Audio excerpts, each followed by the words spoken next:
a musical legend, a wartime flight, then silence. December 15th, 1944. An icy fog clung to the airfields of England, a thick shroud over the Allied war effort. Major Glenn Miller, the iconic bandleader, boarded a single-engine C-64 Norseman, bound for Paris. A mere 2 hours, a routine flight, yet he never arrived. The world would never hear his trombone again. Miller wasn't just a musician, he was a phenomenon. His swing orchestra defined an era, a soundtrack to pre-war America. In the Mood, Moonlight Serenade, Chattanooga Choo Choo, these weren't just songs, they were cultural touchstones, resonating with millions.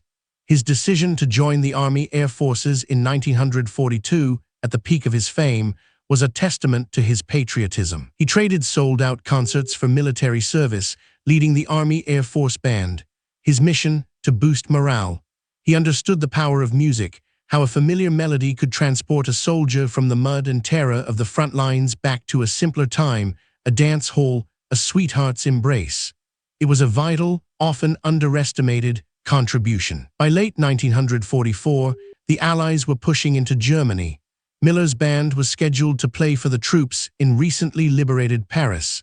He was eager to get there, a drive that would ultimately prove fatal. The weather, however, was treacherous, with dense fog blanketing the English Channel. His planned flight with Lieutenant Colonel Norman Biesel was cancelled due to the conditions. But Miller, impatient, found another pilot, 29-year-old flight officer John Stuart Morgan, willing to make the attempt. They departed from RAF Twinwood Farm.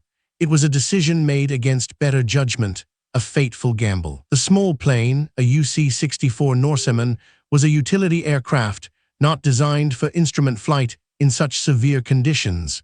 It lacked de-icing equipment, a critical flaw given the freezing temperatures at altitude. A silent killer was already forming around its wings. The official report stated a simple, tragic conclusion: aircraft lost at sea due to unknown causes. No distress call, no wreckage, no bodies ever found. Just the cold, unforgiving expanse of the English Channel. It was a clean slate, ripe for speculation and conspiracy. One of the most persistent theories involves friendly fire. A British Lancaster's bomber squadron, returning from a cancelled bombing raid over Germany, was jettisoning their unused bombs over a designated area in the Channel. Could Miller's plane have inadvertently flown into this deadly rain? Former RAF navigator Fred Shaw claimed in 1997 that he witnessed a small plane being hit by bombs from his squadron that day.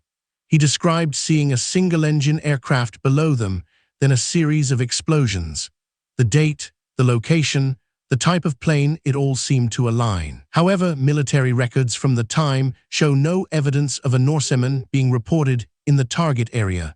The official British stance remains that there's no corroborating evidence for Shaw's account. Memories fade, and details blur over half a century. Another theory, far more sensational, suggests Miller was on a secret mission, perhaps a clandestine meeting or carrying sensitive documents. The idea that a famous bandleader would be involved in espionage adds a layer of dramatic intrigue, but lacks any substantial proof. Some even posited he defected or was captured by the Germans. Given his fame, such an event would have been a massive propaganda coup for the Axis. Yet no credible evidence, no German records, no radio broadcasts ever surfaced to support these claims. The most prosaic explanation, often the most likely in wartime, involves mechanical failure and severe weather. The C-64 Norseman was known for icing issues. A small plane, overloaded with fuel and passengers, battling heavy ice and zero visibility over a frigid sea, it's a recipe for disaster. As the plane climbed into the freezing air, ice would have rapidly accumulated on its wings and propeller. This would have reduced lift, increased drag, and eventually the aircraft would have become uncontrollable. A swift, silent plunge into the depths. The pilot, Flight Officer Morgan, was relatively inexperienced in instrument flying. While competent, he hadn't trained extensively for such extreme conditions. Combine that with the plane's vulnerabilities, and the odds were stacked against them from the moment they left the ground. The sea itself, the English Channel, is a relentless graveyard. Wreckage from countless ships and planes from both world wars lies scattered across its floor. Even if fragments of the Norseman reached the surface, the strong currents and heavy shipping traffic would have quickly dispersed or destroyed them. For years, Miller's family held on to hope, but the military eventually declared him officially dead in 1945. His wife, Helen, never remarried. The band continued, but the magic, the driving force, was gone. The music played on, a bittersweet echo of a vanished era. Glenn Miller's disappearance became a poignant symbol of the war's indiscriminate cruelty. It didn't matter if you were a private, a general, or a world-famous musician. The war could claim anyone, anywhere, at any time. His fame only magnified the tragedy. His legacy, however, remains undiminished.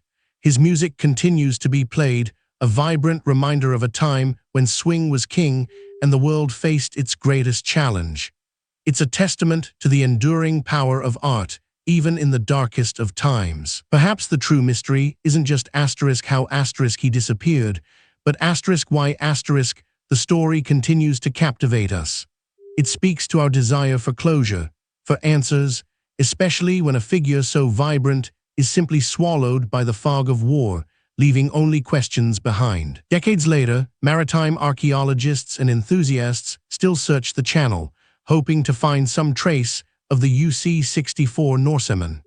Each new discovery of wartime wreckage sparks renewed interest, but as yet, no definitive answers have emerged regarding Miller's fate. The most likely scenario remains a tragic confluence of severe weather, mechanical limitations, and human error.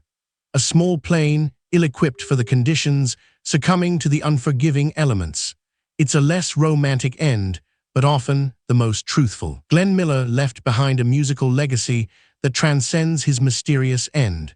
His disappearance is a footnote to a brilliant career, a haunting echo of the sacrifices made during World War II, a reminder that even heroes can vanish without a trace. The fog of war not only obscured battlefields, but also swallowed lives whole, leaving behind a void filled with speculation and unanswered questions. Glenn Miller's story is one of those voids, a melody cut short, an enduring enigma. Next, we'll explore the incredible story of the Ghost Army, the artistic deception that saved thousands of lives.